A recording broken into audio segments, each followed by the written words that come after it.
braver than you believe, stronger than you seem, and smarter than you think. Good morning, esteemed panel of judges, respected teachers, seniors, juniors, my fellow competitors, and everyone present here. I am Shivans Maharajan of grade 5A1 representing Blue House. Today, I stand here not just to deliver words, but to share visions, spark ideas, to create change. Because speeches aren't just performances, rather, they are gifts of passion, of purpose, and most importantly, of connections. First, I would have the power to heal. Imagine a world where sickness is no longer a barrier, where a touch of a hand could cure a broken heart, a fractured bone, or even an ailing patient. I would bring relief to every corner of the earth, reminding people health is not just a privilege, it's a right. Second, I would have the power to understand. In the world divided by differences, I would bridge gaps and make relationships. After all, understanding is the foundation of peace. Lastly, I would be a time weaver, but not to change the past, but to inspire the present and show people glimpses of the potential future. We don't need radioactive spiders or alien origins. We need believe in ourselves.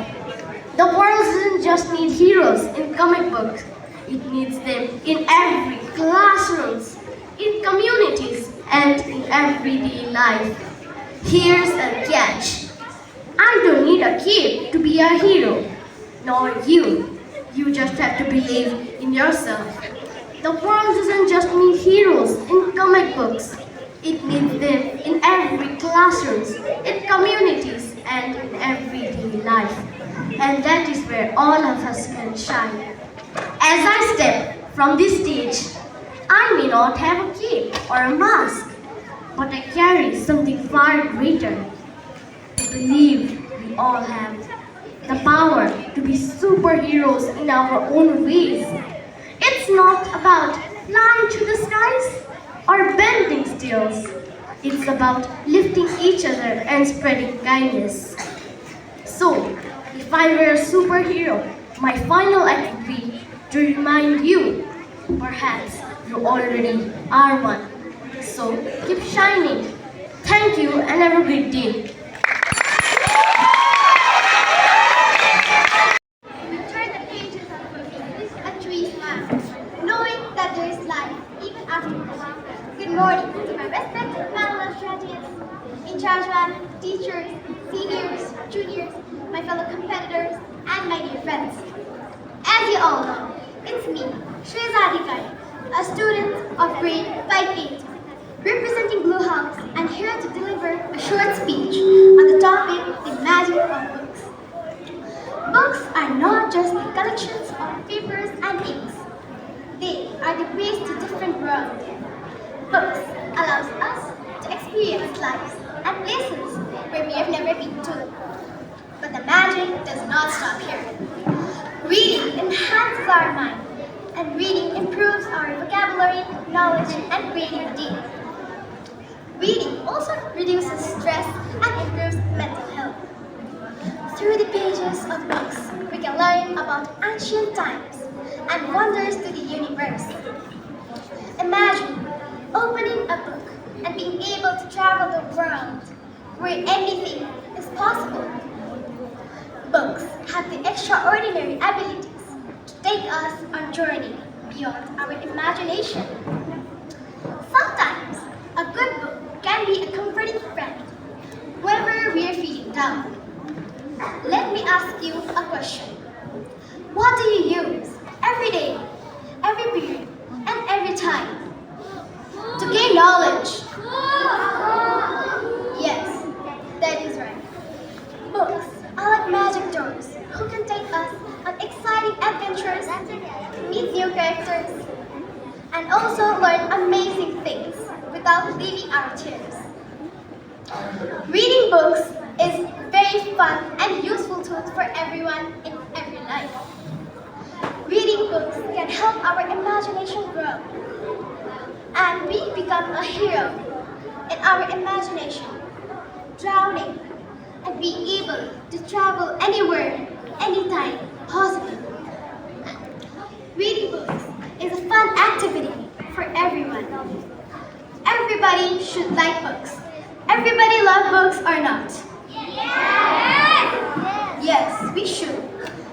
It doesn't matter if it's storybook, school books, any kind of books, or comics.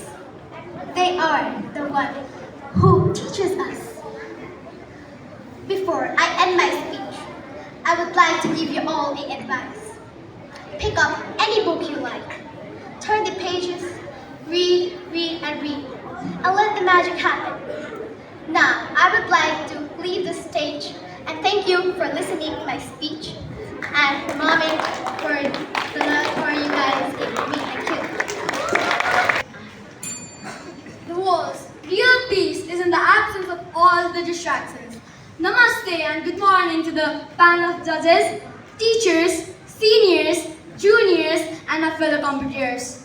Today me, standing before you all to deliver a speech, but it will be just a speech. It will be a way to communicate our ideas and share information. So, today's topic in which we are going to talk is a day without TV or mobile.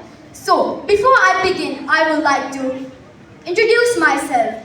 My name is Aram Raj Yadav from Class 5B1, representing Blue House in Junior Division. Let's come back to our topic, a day without TV or mobile. So, you all will be wondering, how can we spend a day without TV or mobile? It's a simple question. We can spend a day without TV or mobile by engaging in the activities like reading, writing or playing, or engaging in the hobbies like gardening, crafting or painting. A day without TV and mobile can be felt like back in time. Imagine waking up immediate without the urge to check your mobile phones, but savor the quiet of the morning. Enjoying your cup of tea or coffee in your hand, or just simply breathing the fresh air and appreciating the present moment. We will have many more benefits if we do not use devices like mobiles, TVs, tablets, etc. Like, it can help us to be more mindful, improve our sleep, reduce anxiety, and strengthen our relationships. But still, we will feel unusual and challenging. But we can do it. I have tried it, and that's what I found. A day without TV and mobile in my life was a day for self-discovery. I taught myself that there is a world beyond the screens of my mobiles, TV, tablets, etc. A world that's full of beauty, wonder, and connection. I found that technology is a tool, but not a substitute for humans, us, connection and experience. We can have deeper conversation with our families and friends. Instead of texting lol, we can laugh out loud with our families and friends. We can have real conversations with our families and friends instead of exchanging emojis. So now, I would like to ask you an interesting question. How will be a day without TV or mobile in your opinion? Will it be an punishment or an adventure? Yes, you're right. So now, I would like to give you, all of you present over here, a challenge. The challenge is, I challenge all of you present over here to try a screen-free day. Just 24 hours without mobile, TV, tablets, etc. Tell about this to your family. Mark it in your calendar and make it as an adventure, not as a punishment. Thank you, and remember that the best moment of your life isn't streaming anywhere. It's you're living right now. Thanks so much.